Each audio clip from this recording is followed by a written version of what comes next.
You can WhatsApp us on 077 488 55055, or you can message on Facebook and Instagram as well. Today we have with us Rabia. Assalamu alaikum, Rabia. Walaikum assalam, Zebi. How are you?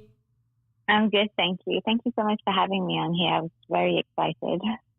Alhamdulillah. I thought, who else could I start the show with other than Rabia for my first time show? Oh, that's really sweet. That's really sweet. And the reason I called you on today was I wanted first time mothers to have a voice. And you're obviously a first time mother like myself. Yeah, mashallah. My little one is 9 weeks old. So all the experiences of a first time mother are like fresh in my head. So inshallah, I think we're going to have a lot to talk about. So your little one, what's his name? It's Yunus. Yunus, yeah. Yeah. So my little one is about turning 9 months now. So we've got a comparison. So you got 3 months of with Rabia and 9 months from me. So I'll just introduce myself, and then Rabia, you can introduce yourself as well. So my name is Zebunisa. I've born and bred in Leicester, even married here, and my baby and myself were both born at Leicester General Hospital. So true Leicesterian. And his name is Umar, and he's 9 months old. And at the moment, we're going through the teething stage. So that's one of the challenges that we're going through at the moment. What about you, Rabia, if you want to introduce yourself? So I'm Rabia. I was actually born in Abu Dhabi. So my parents have traveled a lot. So we lived in Abu Dhabi, Dubai, and then we moved to Saudi Arabia. And then from Saudi Arabia, we moved to UK. Specifically Bradford. So I've lived in Bradford for about 15 years, and then I got married and moved to London. So I had my little one in London, and he's 9 weeks today, mashallah. So yeah, we just finished the newborn stage. He's just kind of getting better at sleeping as well. So he sleeps like for an hour and a half. Which has been magical compared to what it was like 2 weeks ago. But I'm exclusively breastfeeding at the moment, and literally as we speak, I can hear him crying in the next room, and all the time I'm thinking, is he hungry? Is he hungry? Does he need me? But at the moment, I have my mom, my dad, and my mother-in-law, and my husband at home. So. Oh, that's so good. I think it's important to have that support, isn't it? People to look after him, yeah, because this was the first weekend that we traveled back to Bradford after having him. And the travel from London to Bradford is around 4.5 hours. So, mashallah, he was really good on the drive. And then the reason I traveled was because I had one of my best friend's wedding. And it was, again, the first time I was going to leave him alone. So I had like bottles prepared, and never did I realize how much work that is. I have so much respect for moms who bottle feed their babies, because I was just like, there's the washing, there's the sterilizing, there's the drying, and then the process just starts again every day. I was just like, oh my goodness, this is a lot of work. But alhamdulillah, it was a really good experience. It was really nice going out. And I was just saying to my husband, like, it felt like I was back at uni, you know, when you're just with your friends and you relax and you're just hanging out with them and just taking part in such a amazing day, like seeing one of your best friends get married. That was really, really lovely. It was probably a nice break for you as well, wasn't it? Yeah, I was so nervous. I did FaceTime him when I was at the wedding, and my friends were like, Rabia, just enjoy the moment. I was like, I know, I'm trying to. But it was really, really lovely. But it's given me the confidence that, okay, yes, I can leave him home and I can go out for a few hours outside, and it's like not the end of the world. So these are just some of the challenges we face as a mum, right? Yeah, definitely. I think I definitely had like separation anxiety at the start. Like I could not be okay with him not being around me for more than 10 minutes. So I had to like always be around him, like even in the house, like in the same room. If I didn't see him, then I'd be like, is he okay? Like, why is he crying? Like, can anyone else, like, feed him? Because sometimes I feel like it's just me. But now I've realized that no, actually, people can like do them, and he's okay. He's okay with everyone else as well. It's not just me. So how do you feel, So, Rabia, about being a first-time mom? Alhamdulillah, Shakira, it's been amazing. Like, it's been such a beautiful journey. I was a bit scared going into it just because a lot of my friends have had babies and they've all had like mixed postpartum experiences. So my pregnancy was really good. It was quite straightforward. And then postpartum has been really good as well. But I think that's mainly because I had quite a lot of help. I know for sure, like if I didn't have the help, the house would be a mess. I would be a mess. It would have a huge toll on me. So I feel really lucky to have the help. But even with the help, it is quite tough. And I found it more tough emotionally because of the sleepless nights. And then Eunice had like really bad rashes, like when he was just 2 weeks old. And then he had reflux. So, and then he also had a temperature. So I had to literally stay in the hospital overnight. And because of COVID, I can only stay, like only one person was allowed to stay with him. So obviously I was staying with him and it was quite challenging. But alhamdulillah, we got through it. He's with it. He's more stable now.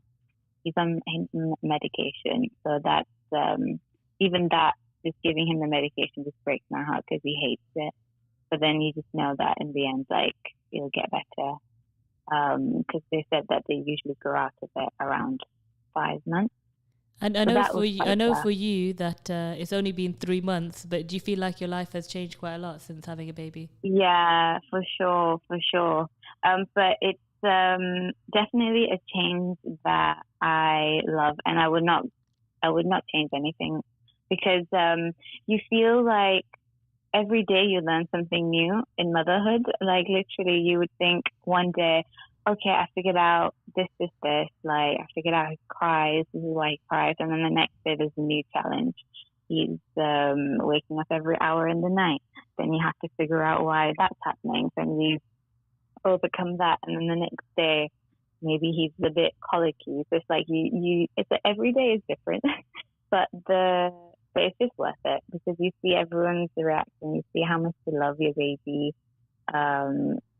Yeah, that just makes everything worth it for me. And so yeah, alhamdulillah, like it's the best thing. It's the best thing that's happened to me.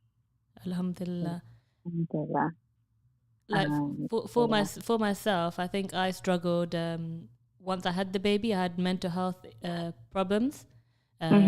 Straight after having the baby, which I'll talk about more in detail next week. But I suffered with something called postpartum psychosis. Have you heard of that before? I did very, very briefly because one of my friends went through it, but not to like the extent that you did. So she only had a brief episode of it where she would think that the baby has like. She had a baby girl, so she had her in floral onesies. But one day she was like, "Oh my god, the onesies kind of look like blood." So she had a few hallucinations, but they kind of went away. So she didn't really have it really severe. But that's the first time I actually knew that was a thing. I knew that postpartum depression was a thing and postpartum anxiety was a thing, but not postpartum like psychosis, which is crazy because so many women go through it after I spoke to you about it, and then I kind of researched it, and I feel like it's not really spoken about as much. Even at like the maternity units and the appointments that you go to, like it's not really spoken about that much. So I think there definitely needs to be more light on the situation.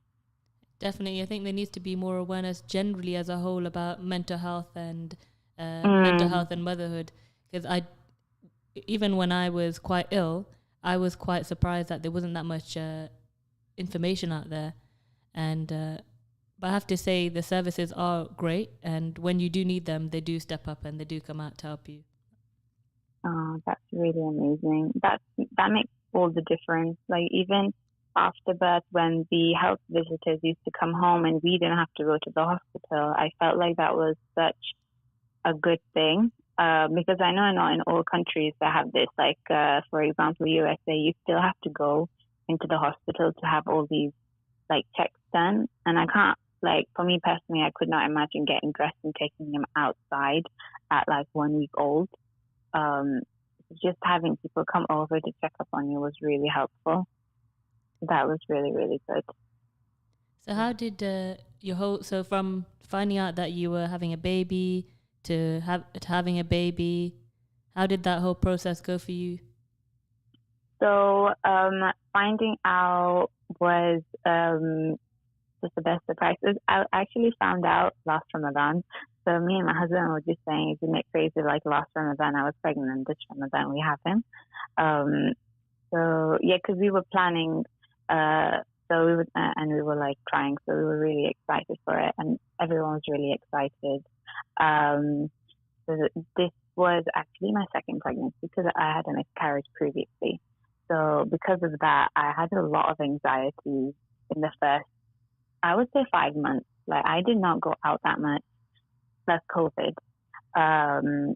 So I had like a lot of anxiety. I didn't even tell my friends I was pregnant till I had my, I think, 24-week scan, because that 24 weeks is like the viability week where, you know, like if something was to go wrong, you know, if you were going to go into preterm labor, there was a chance of survival.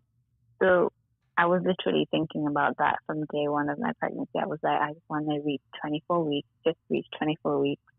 And then once I reached 24 weeks, then I actually like started enjoying my pregnancy. And then that's when I started buying things and telling people. That from then on, it was really good. But I found the first 5 months really difficult because it just took me back to my miscarriage. And after having him, the delivery, all of that, alhamdulillah, was a really positive experience for myself. And I know like not everyone goes through that because there's a lot of my friends have had mixed experiences where some people had really positive ones, some really challenging ones.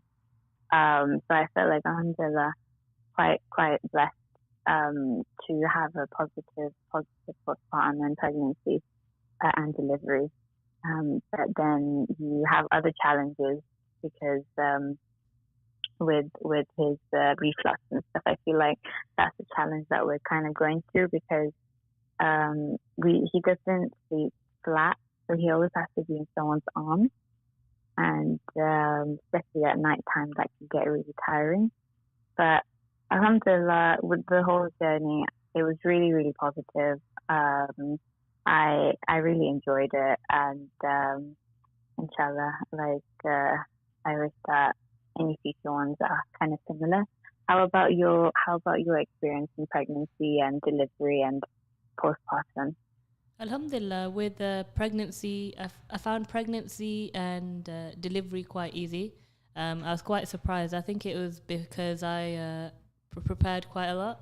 So I feel like the key thing for anybody out there who is preparing for motherhood would be mentally prepare yourself, because when you become a mother, it's a very different experience. It's not something you can be prepared for, and there'll be lots of challenges that come your way. So when it came to pregnancy, I was okay. When it came to giving birth, I was okay as well. It was relatively short labor. When it came to the delivery of baby and coming home, when it came to coming home, actually, I was okay maybe for the first week. Then after that, I kind of became severely ill. It was more due to sleep deprivation. And like everyone tells you, when you get married, everyone tells you that, oh, marriage is about compromise. And you're sort of, for the first year, trying to figure out, what do they mean? Everyone just keeps on telling me marriage is about compromise. And then when you have a baby, everyone sort of tells you, sleep when the baby sleeps. And you're thinking, what do they mean, sleep when the baby sleeps? Did you get that sort of advice as well, Rabia? Yeah, 100%. I still do. And I'm just like, I can't sleep when the baby sleeps, so the baby's sleeping on me. But I definitely get it. I get like, I completely agree with the mental preparation that you need to do. The way that I did that was just taking some classes, so birthing classes and feeding classes and just bathing a newborn. And my husband and I actually took a few classes together, which was really nice to bond and educate ourselves. So that was really, really good. What I found with those classes, though, they were focusing more on like pregnancy and labor. They didn't really focus on the after, meaning being at home the first 10 days or the first 40 days. Yeah. The specific ones that I chose were like the after ones. I didn't really go with the hospital ones that they gave. I actually went with the baby academy ones because it just randomly popped on my Instagram one day and I was like, okay, let's have a go. So they had oh sorry, my mom just came and I was seeing if she's okay. So I chose the baby academy ones and honestly they were really, really good. I didn't expect them to be, I had really low expectations. I didn't expect them to be very informative. I thought they were very generic. But alhamdulillah, they were quite good. And it gave me a lot of like comfort knowing that other people had the same questions as I did. Like I wasn't the only one who was like clueless as what temperature they're about to be, or you can't use anything on a baby's skin for the first 6 weeks, and all of these different things that we need to go by, which were just guidelines. Obviously, you can tailor them to yourself.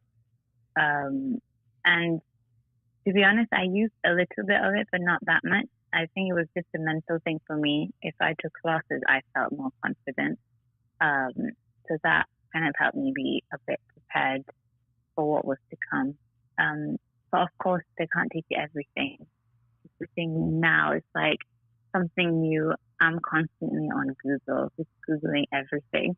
Is this normal, or why does, what does this mean, and so on and so forth.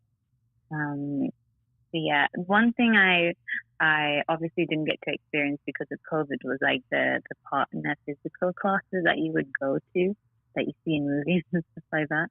Yeah, that's the only thing we didn't do. That's something we sort of missed as well. We definitely would have wanted to have that partner interaction. Yeah, with other parents or parents to be, that would have been really, really good. So that's the only thing that we missed out on. But other than that, I personally found the classes good, but I think it was just more for me rather than like the knowledge. They were quite good. What else did you do to like prepare for baby? With us, we sort of were making lists of things we needed. We were taking part in these classes, and I think we overdid it with the classes. So for me, our classes were more focused on pregnancy and labor. So I think I mentally prepared myself for pregnancy, for labor. But when it came to having like the after being at home, I think that was one thing that I maybe didn't prepare for too much. But obviously, I don't think as a mum you can prepare yourself too much. There's always going to be, like you said, a challenge that will come your way, and it's just with how you deal with it, right? Yeah, 100%. There's nothing that can prepare you for this. I think the best tool you can have is your friends and family around you, because especially if they've had a little one, sometimes that could be good, sometimes that could not be good, because you're kind of prone to lots of advice. I think just having people around is good, even if they can hold the baby for like 10 minutes and you can just go have a shower or eat. I think after that, in that sense, is really, really important. Like for example, I had no preparation for like how to deal with a colicky baby, and then Eunice has a little bit of colic. So that was a huge learning experience for both myself and my husband. So now we kind of know the telltale signs of it. Because at first we were just like, what's going on? Or like, how do we soothe him? Why does he only get bad at nighttime? And then you just kind of slowly just learn. And you also learn that everything's very temporary and everything's got like a time span that you have to just kind of, bear with it. And then things just get better at like 6 weeks, 12 weeks, like 6 months, etc. So that's something that's helpful to me because I'm like, okay, when he completes like 12 weeks, inshallah, like he'll be a bit more stable. I bet you don't, like me, I bet you don't want him to go, right? Yeah. Oh my goodness. I thought this was just me till I spoke to some of my friends. I think he was one time, he just turned 1 month and he was sleeping. And I was looking at my phone at his newborn pictures and crying, like just full on crying. My husband was worried. He was like, why are you crying? And I was like, nothing. I'm just so sad that he's growing so fast. But you're also so grateful, but you're also sad. It's such a weird feeling. I never thought I would be this emotional because before when you like with other kids, you're so like chill. You're like, oh, baby's cute. You stay with them and that's it. But when it's your own, it's like, first of all, you take 1,000,001 pictures and then you just want to capture every single moment. And yeah, and when you see those changes, you're just like, oh, he's not a newborn anymore. Like, I'm never going to have that again with him. But I think that's one of the things that one of the feelings that I hold on to because it makes me cherish every moment with him. Even when he's like really clinging, all he wants to do is just be with me. I never like think, oh gosh, can someone else hold him? It's always like, oh, he needs me because he just knows me well. He's just entered this world, and as soon as babies enter this world, like they're getting poked and prodded, and like everything's happening to them, and you're their safe space. So I just keep reminding myself of that, and it just makes the hard moments really special as well. I think it's just reminding yourself they're not going to be young for a long time. Yeah, and just having that patience, right? Yeah, definitely. Because I know some of my friends say that they regret like not cherishing those moments to the maximum, really, because they were just stressed or they had postpartum anxiety or postpartum depression, and they felt like they've lost that time with their baby. So yeah, it makes me, and the same went with my pregnancy as well. Like, even though I had up and down days, and in my pregnancy, I think the emotional aspect was more challenging because I was just very, very sensitive throughout my pregnancy. But even through that, like, I took loads of pictures and just tried to enjoy it as much as possible, even with all the anxiety I had about what if, what if this happens, what if that happens. During pregnancy, you have such little control, and you just have to leave it to Allah subhanahu wa ta'ala to take care of your baby and to give your body the strength to grow this baby and birth him. Alhamdulillah. So, yeah, alhamdulillah. And saying that, like, even the postpartum, like, I'm just blown away by how amazing, like, women are in general. Like, to give birth and then to, like, look after a baby and to heal and to learn all of this and then to manage a house, doing it all at once. It's like, I just have so much more and new respect for mothers. Definitely. I don't think before, when I wasn't a mother, I didn't realize how much mothers go through, how much they do. Yeah, 100%. It's not even what we see. It's like what we don't even see, like the sleepless nights, the anxiety, the emotional aspect of it, and then on top of that, you've got just kind of going along with your life with this new responsibility with healing, because postpartum full healing process is like 18 months, so it's like you're still healing from it. But you're just going on about your day, and it's like, it's amazing to me. and then your body bounces back after like 6-7 months, and it's like it just is almost like it is a miracle, really. And as mums, we go through so much. So, for instance, I was telling my husband, "Oh my God, I've put on so much weight since giving birth." You've noticed so many different changes, and I think it's you just have to not get put down. Just go with the flow, I say.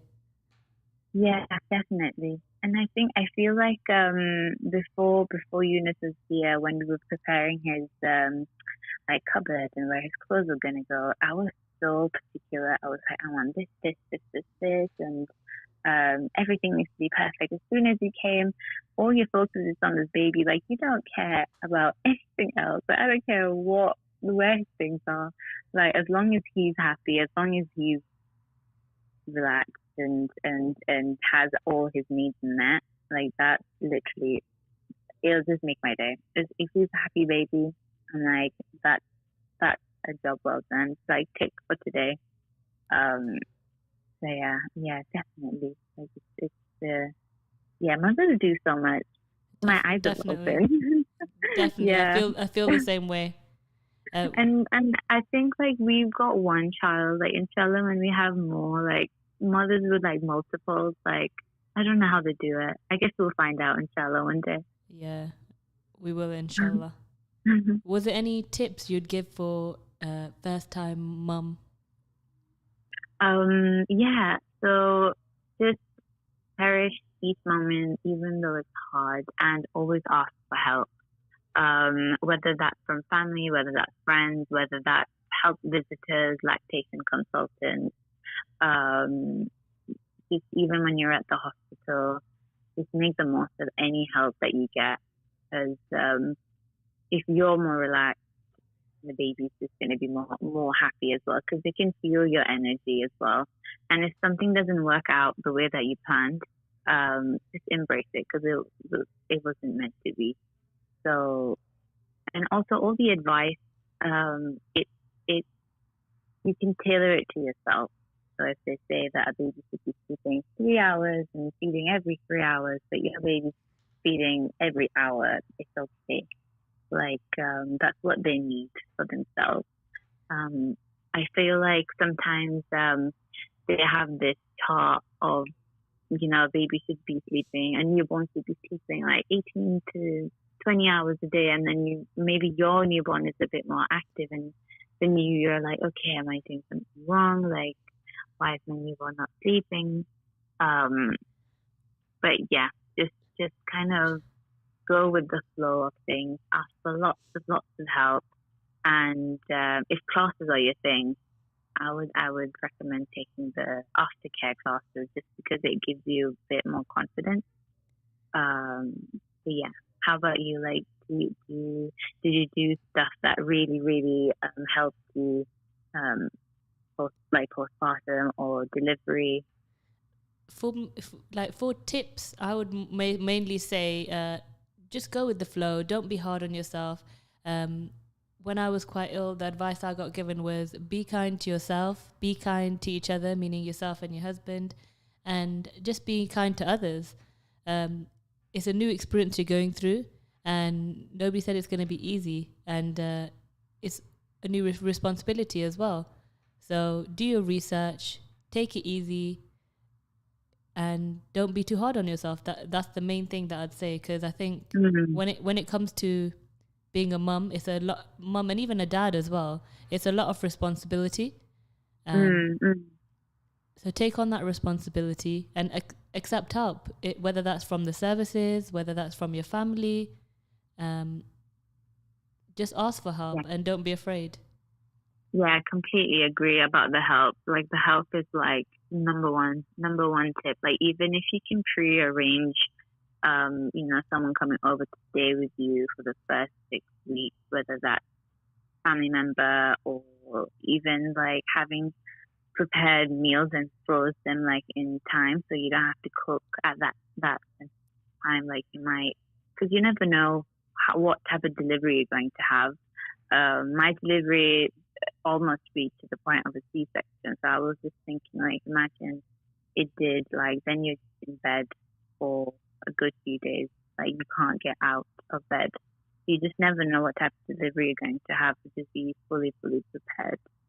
So yeah. I have to say, the one thing I'd want all mothers to know is be prepared for the first 6 weeks for the recovery. That's the 6 weeks that you need recovery. So in that time in particular, don't be too hard on yourself and accept all the help that you can. Yeah. The first 6 weeks is the most challenging by far. Definitely. And it's like something happens after 6 weeks and the babies are so relaxed. It's just like, oh my goodness. Everyone was saying the first 6 weeks is difficult, and now I completely get it. Like my dad said to me, they're gelling with you and you're gelling with them. Yeah, they're getting to know you, you're getting to know them. Yeah, so that's true. How did being a new mom and then like a new dad for your partner, like how did that change your relationship? So I feel like when you become a new parent, your two perspectives are highlighted a lot more, and then you just have to sort of adapt and compromise with your parenting styles.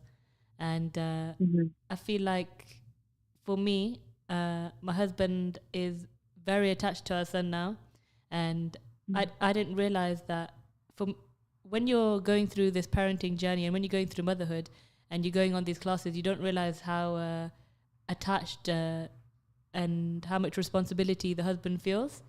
So it's kind of opened my eyes about motherhood and also about fatherhood, how the husband feels and how they take on the responsibility, mashallah. He's doing a great job, mashallah.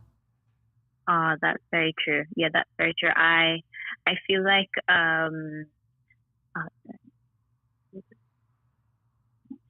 sorry, Debbie, just hold on, my mother and daughter. This is what happens. This is motherhood. Yeah, like I think he's been crying for a while, so I know he's gonna be hungry. He had a really good nap, and then I think he's just hungry now. So you might hear a bit of crying. So apologies for that. No problem. This is motherhood. You can't plan. I have to say, you can't plan everything. No, really, you can't. Everything is like very limited in time. I think if you get like 30 minutes to yourself, that's amazing. And I think that's what I had. You've done quite well right now. Yeah. So yes. As I was saying, like with the husbands, I feel like they are really ignored in this whole process. Even when I was at the hospital. They just used to ask me, how are you feeling? Like, do you want something to eat? Oh, just a second. I'm just going to speak and I'll be right. Yeah, we can hear Yunus. I think he has something to say.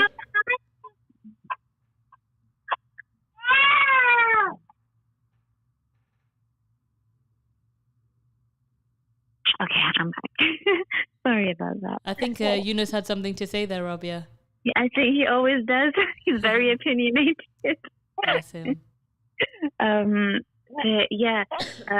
So when we were at the hospital, even my husband used to just joke around, and he used to be like, "Oh, I feel like I'm invisible," because everyone used to come, and then everyone used to ask me how I'm feeling, but like no one asked him, or like no one asked him for food or anything.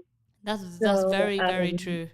Yeah. So then afterwards, it's like you need to give that time to your husband as well. And also for the first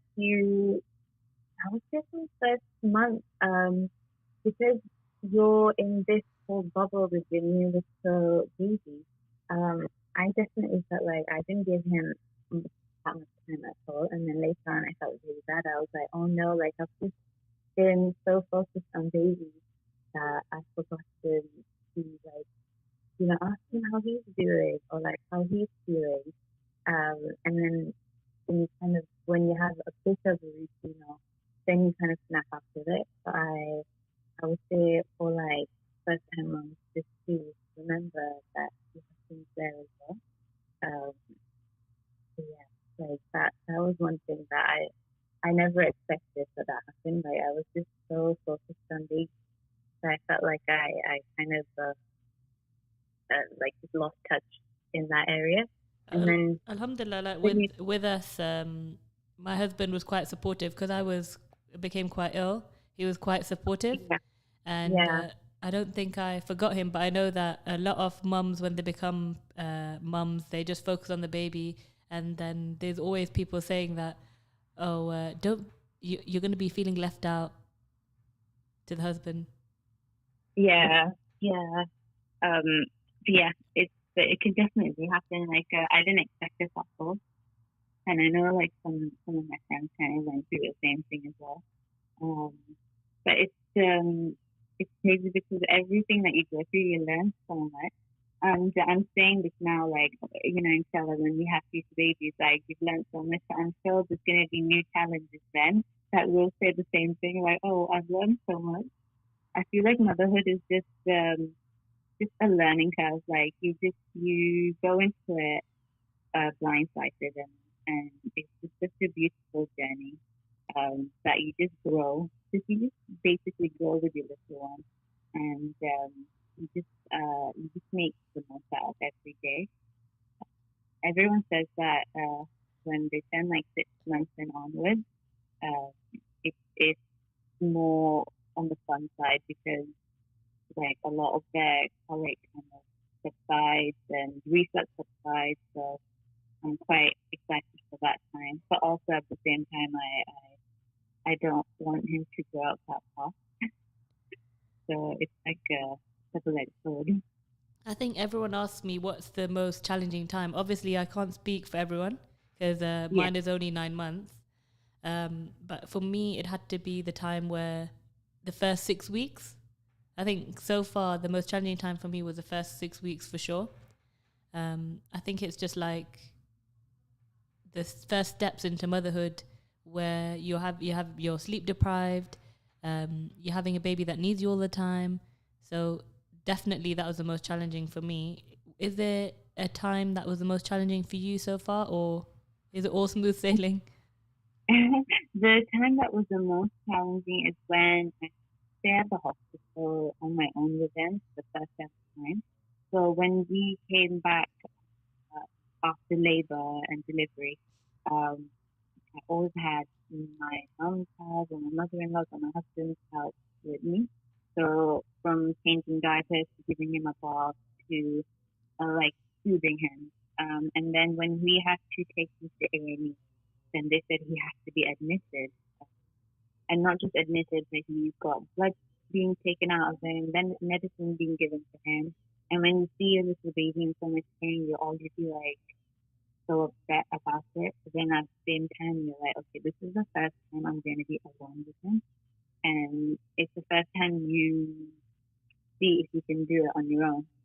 So that was really, really tough for me.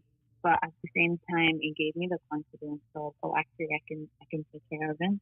So even when I have no one, as in to do the small stuff with him. So that was definitely challenging emotionally as well, because I think I was only 2 weeks postpartum, so I was healing myself, and like my hormones were just everywhere, and I was just getting the hang of things. And then when your little one's not well, like you kind of take a dip into the emotions there. So that was definitely the hardest, hands down the hardest thing so far. But,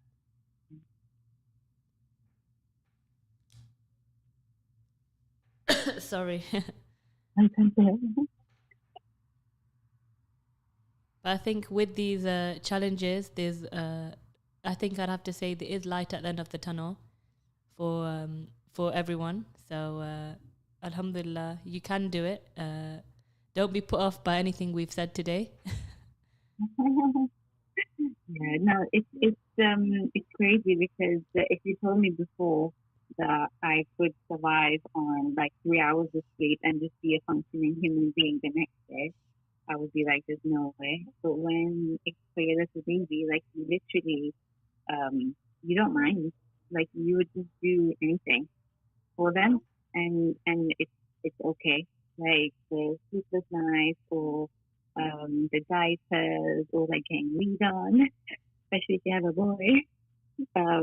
It you just don't mind it, and you will, I feel like you'll remember these memories as fun memories. Because when I tell my parents this, they're like, oh yes, like we went through it when you were little and when your brothers were little, we went through this and this, and then you have that time like to bond over this new step that you've taken in life as well. So no matter how motherhood is, like when I had him, I remember thinking, I get why people have lots of kids. Like I get it. Like before, I used to be like, when people have lots of kids, it's such a challenge. Like it must be so hard. Um, but now it's like, oh, I get it. It's just the reward outweighs the struggle by 100-fold. So yeah, alhamdulillah. And I feel really like, especially like in Islam as well, like your kids could be your sadaqah jariyah, and they can be your gate to heaven if inshallah. So I feel like in that sense it's even more special.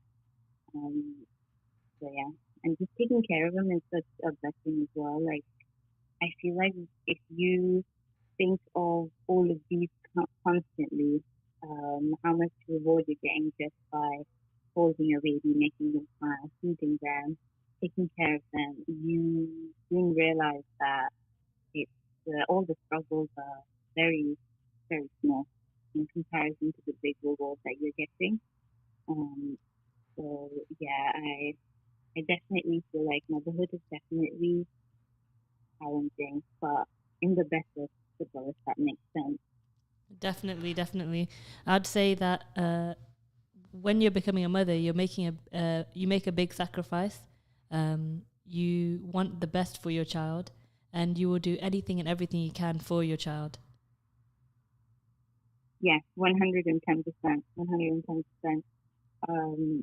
Like you definitely just want the world for them. Like already I'm thinking, I can't wait to take him swimming. I can't wait to take him to all these places, travel with him, just show him a life that's useful and where he can feel happy.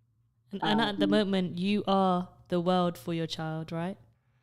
Oh my goodness, yes. That's such a beautiful way to put it. So yeah.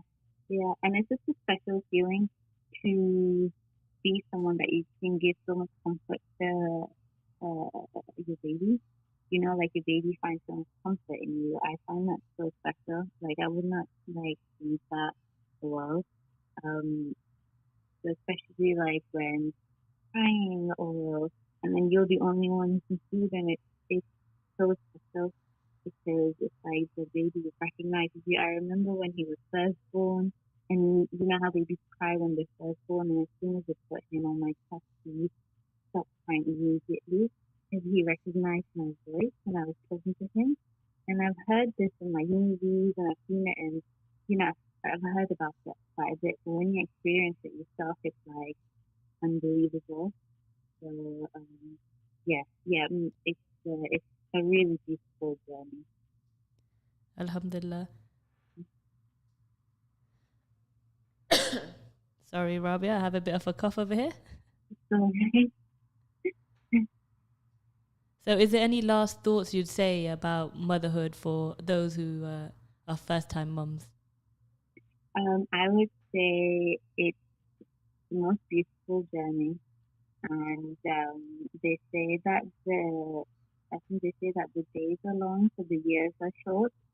Meaning that some days it could be being like challenged. Jazakallah khair so much, Rabia. We're running out of time now.